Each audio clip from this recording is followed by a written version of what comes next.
கிருபை பெற்றவர்களே, பரலோக சொந்தங்களே, நமது இயேசு வாழ வைப்பார் ஊழியர்கள் வாயிலாக உங்களை சந்திப்பதில் மிக்க மகிழ்ச்சி அடைகிறேன். கர்த்தராகிய இயேசு கிறிஸ்துவின் கிருபையும் இரக்கமும் என்றென்றும் உங்களை சூழ்ந்து ஆசீர்வதிப்பதாக இந்த நாளிலே ஞாயிற்றுக்கிழமை ஆராதனையிலே கர்த்தர் நமக்கு கொடுத்த ஒரு ஆசீர்வாதமான வார்த்தையை நாம் கொஞ்ச நேரம் தியானிக்க போகிறோம். அதை தியானித்து அதன்படி ஜெபித்து வாழ்வோம். கர்த்தர் நம்மை ஆசீர்வதிப்பாராக. அல்லேலூயா. தொடர்ந்து அன்பான தேவனுடைய பிள்ளைகளே, ஆதியாகமம் 15ஆம் அதிகாரத்திலே முதல் வசனத்திலே ஆபிரகாமை பார்த்து கர்த்தர் சொல்லுகிற ஒரு வார்த்தையை நாம் இங்கே பார்க்கிறோம். ஆபிரகாமை பார்த்து சொல்லுகிறார், ஆபிரகாம் பயப்படாதே, நான் உனக்கு கேடகமும் மகா பெரிய பலனுமாயிருக்கிறேன் என்று வாக்கு கொடுக்கிறார். இன்று இதை காண்கிறவங்களுக்கு கர்த்தர் சொல்லுகிற வார்த்தை, பயப்படாதே, நான் உனக்கு கேடகமும் மகா பெரிய பலனுமாயிருக்கிறேன் என்று கர்த்தர் உங்களை ஆசீர்வதிக்கிறார்.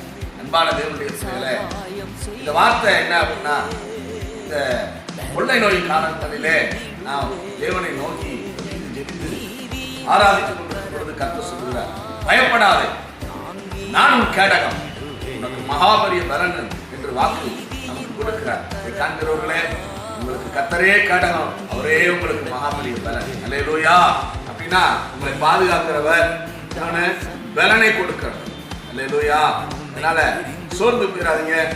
இன்னும் சத்திய வார்த்தை என்ன சொல்லுகிறது பார்ப்போம். ஏசாயா தீர்க்கதரிசி மூலமாய் 41ஆம் அதிகாரம் 10ஆம் வசனத்தை வாசிக்கிறோம். பயப்படாதே, நான் உனக்கு துணை நிற்கிறேன், திகையாதே, நான் உன் தேவன் என்று சொல்லுகிறார்.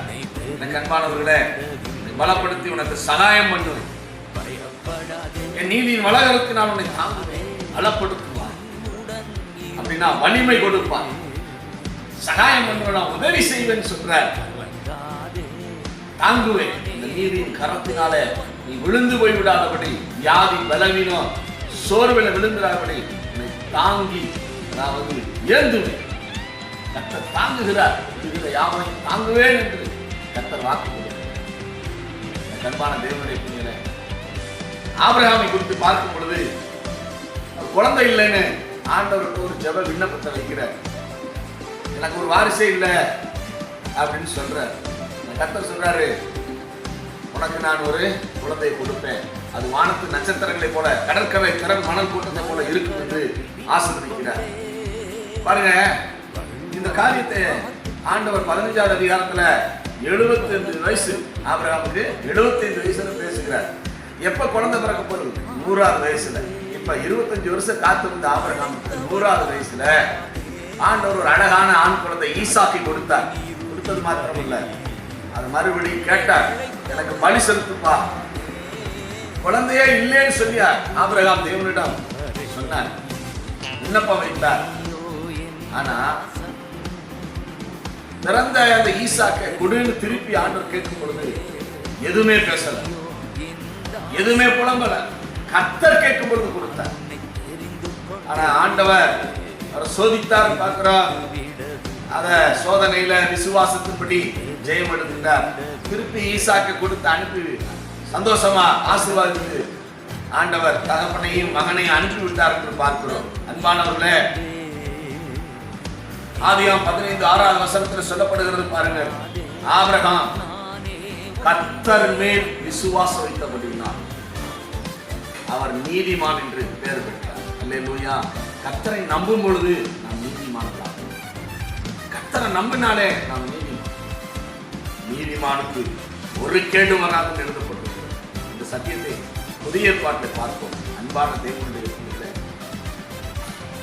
யவீர் மார்க் 5ஆம் அதிகாரத்துல 22-23 வசனத்தை பார்க்கும் பொழுது, அவர் ஒரு ஜெப ஆலய தலைவன் தன் மகள் வியாதிய சுகவீனா மரிக்கிற தருவாயில் இருக்கும் பொழுது இயேசுவை தேடி வந்து அவர் பாதத்தை விழுந்து மன்றாடி அழுது அவர் வீட்டுக்கு அழைக்கிறார். என் மகளை நீங்க சுகப்படுத்தி என் மகளை உயிர்ப்பித்து தாங்க ஏசப்பான்னு கூப்பிடுறார். ஆண்டவர் சரி என்று கிளம்புகிறார். வருகிற வழியிலே 12 வருஷம் பெரும்பாலுள்ள ஸ்திரீ ஏசப்பாவை துரத்தி வந்து வஸ்திரத்தை கொடுத்து சுகமாக அந்த அம்மாவுக்கு சொல்றேன், மகளே விசுவாசம் பெரிய ஒரு விசுவாசம் தொடர்பு இருந்த இந்த கூட்டத்தில் எனக்கு தொட்ட வஸ்திரத்தினாலே உனக்கு சுகம் வந்தது, வல்லமை புறப்பட்டது, உனக்கு சுகம். இப்ப ஆண்டவர் இது சொல்லி முடித்த பொழுது யவீரின் அருகிலே ஒருவர் வந்து சொல்றாரு, எவரே வருத்தப்படுத்தாதையா, மகன் இறந்து போயிடுச்சு, எவ்வளவு வேதனையா இருக்கும். இருந்தாலும் ஆண்டவரை நோக்கி பார்க்கணும். ஆண்டவர் உடனே எவரு திரும்பி பார்த்து, எவரு பயப்படாத, விசுவாசம் உள்ளவனாய் ஒன்லி பிலீவ். என்னை கூப்பிட்டல, என் பாதத்துல இருந்து அழுது என்னை கூப்பிட்டல, என் மேல நம்பிக்கை வச்சுதானே சொன்னேன், நான் வருவேன் உன் வீட்டுக்கு, மகளை உயிரோடு எழுப்பேன். அதுதான் ஒரு மெசேஜ். இந்த நம்பிக்கை கொடுத்த ஒன்லி பிலீவ். கண்பானவர்களை, இதை காண்கிறவர்களே, ஜெபத்தினாலே எனக்கு குழந்தை இல்லைன்னு ஆபிரகாம் தேவனை நோக்கி சொல்லி குழந்தை கொடுத்தார். திரும்பி குழந்தையை கேட்டார், திரும்பி குழந்தை கொடுத்துட்டார். அண்ணால் எனக்கு ஒரு ஆண் குழந்தையை கொடுங்க, உங்களுக்கு நான் கொடுங்க. ஜெபத்துல கேட்டாங்க, ஆண்டவர் கொடுத்தார். ஆண்டவருக்கே அது திருப்பி கொடுத்தார். இந்த சத்திய செய்தி என்ன உங்களுக்கு ஆண்டவர் சொல்ல வர்றாருன்னா, எத்தனையோ பேர் இப்படி ஜெபம் பண்ணி எனக்கு ஒரு ஆண்டவரே குழந்தையை கொடுங்கன்னு கிறிஸ்தவ பிள்ளைகள் தேவ சமூகத்தில் கேட்டு இருக்கிறோம். ஊழியக்காரர் வந்து சொல்லி இருக்கிறோம், ஐயா உங்களுக்கு ஜெபம் பண்ணுங்க, எங்களுக்கு ஒரு குழந்தை பாக்கியம் வேணும். ஆண்டவர் இப்படியெல்லாம் குழந்தை கொடுத்தாரு.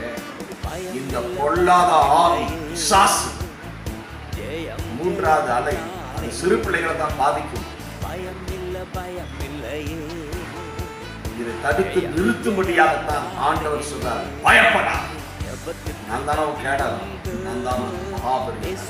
அன்பான தெய்வங்களே, காண்கிறவர்களே, ஜெபம் பண்ணி கர்த்தர் சமூகத்தில் நின்று உங்க திருமணம் நடந்திருக்கிறது, உங்களுக்கு ஆண்டவர் குழந்தை பாக்கியத்தை கொடுத்திருக்கிறார். அந்த குழந்தைகளை தேசத்துல கொரோனா வைரஸ்னால கொள்ள, டெல்டா வைரஸ் கொள்ள நினைக்கிறது இந்த சத்துருவின் போராட்டம். அதை தடுத்து நிறுத்த எவீருமானி இயேசுவின் பாதத்துக்கு வந்தா மாத்திரம்தான் ஜெயம் எடுக்க முடியும். அன்பான தேவனுடைய பிள்ளைகளே, வசனத்தை பாருங்கள். இந்த மார்க் 5வது அதிகாரத்துல 35 முதல் 43 வசனங்கள். எவரு மகன் இறந்து போனான் தெரிஞ்சு கூட ஆண்டவர் தன்னை அழைத்து தன் பாதத்தில் விழுந்து ஜெபம் பண்ணி தன்னை அழைத்த அந்த எவருவின் முகம் வெட்கப்பட்டு போக கூடாது என்பதற்காக எவரு வீட்டுக்குள் வந்தார். ஆண்டவராய் இயேசு கிறிஸ்துவையே பார்த்து ஏளனமாய் கேலியாய் சொல்லி சிரித்தார்கள்.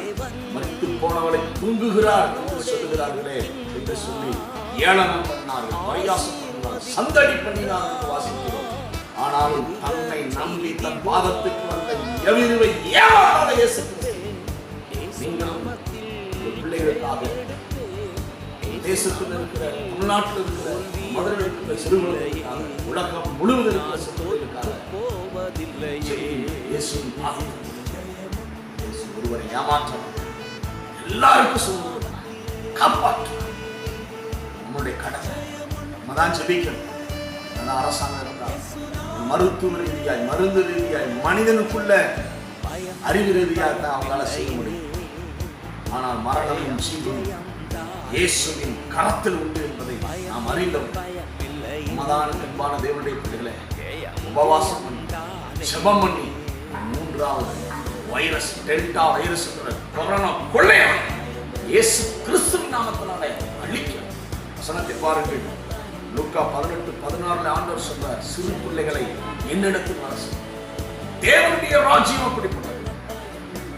நல்ல சிறு பிள்ளைகளை போல இருக்கணும். சிறு பிள்ளைகளை கூப்பிட்டு நிறுத்தி சிறு பிள்ளைகளை போல இருங்கள் என்று கிறிஸ்தவ பிள்ளைகளுக்கு, ஊழியர்களுக்கு ஆண்டவர் அப்படிப்பட்ட ஞானத்தை கொடுத்தார். தேவனுடைய ராஜ்யம் கொடுத்தார். நம்மெல்லாம் இந்த நேரத்துல சிறு பிள்ளைகளை மாறணும். ஆண்டவர் சமூகத்தை அழுகணும், காப்பாற்றுகிறேன்.